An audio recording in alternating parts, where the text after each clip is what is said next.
З великою шаною та повагою козаки-запорожці відносились до святителя Миколая Чудотворця. З дитинства, присвятивши себе служінню Богу, єпископ миру Великий Миколай ще за життя прославився як великий чудотворець і захисник проти аріянства. Козаки та мореплавці бачили у святителі Миколаї свого захисника. Землероби шанували його як заступника та помічника у справах. У той же час святому молилися, щоб він захистив від пожеж та нападів ворогів. Не випадково шанування Святого Миколая набуло серед запорозьких козаків великого поширення. Часто здійснюючи подорожі Чорним морем, Дніпром, Богом, козаки молилися святителю Миколаю, бо вони бачили в ньому великого чудотворця і заступника. Світогляд запорозького козацтва мав релігійний характер і зовні виявлявся у традиціях православ'я. Для релігійності запорозького козацтва було притаманне шановливе ставлення до святих та їх образів. Козаки, які потрапляли до татарського та турецького полону, вважали, що можуть врятуватися завдяки заступництву Святого Миколая, справжнього друга і благодійника православного людства. Нагадаю, що саме цього дня на свято святителя Миколая 19 грудня за Григоріанським календарем 1674 року, помолившись Святому Миколаю, запорізькі козаки розгромили турецько-татарське військо і звільнили від загарбників українські землі. Козаки не лише волелюбні воїни. Насамперед вони завжди були охоронці православної віри.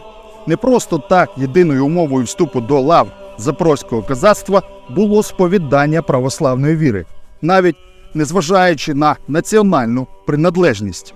Запорозькі козаки-вербувальники кричали на площах та ярмарках України такі слова: «Хто хоче за віру християнську бути посадженим на кіл, хто хоче бути четвертований, колесований, хто готовий зазнати всяких мук за святий хрест, хто не боїться смерті, приставай до нас». Не треба боятися смерті, від неї не вбережешся і не втечеш. Таке наше козацьке життя. Православна віра стає характерною рисою козаків-запорожців у їхній власній самосвідомості.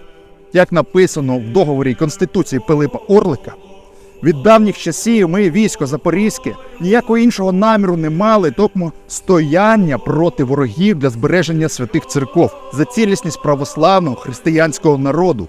Козаки обов'язково носили натільні хрести та образи святителя Миколая та архангела Михаїла.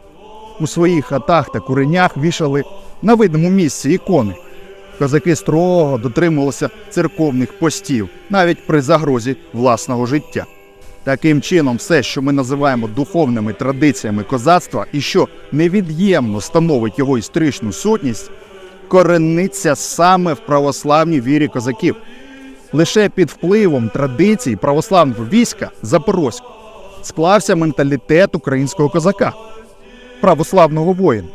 Свою історичну місію козаки виключно бачили в захисті православ'я і війні проти ворогів Христа. Саме в цьому тільки й може полягати історичний сенс існування козацтва. Тож, зі святом вас, православні! Вітаю всіх християн з Днем Святого Миколая Чудотворця! Нехай частіше в вашому житті трапляються дива, а ви ніколи не втрачали у них віри. Нехай святий Миколай Чудотворець подарує всім мир, міцне здоров'я, достаток та душевне тепло. Дотримуйтесь великих традицій наших пращурів, не зраджуйте їм, і нехай вам у цьому допомагає Бог.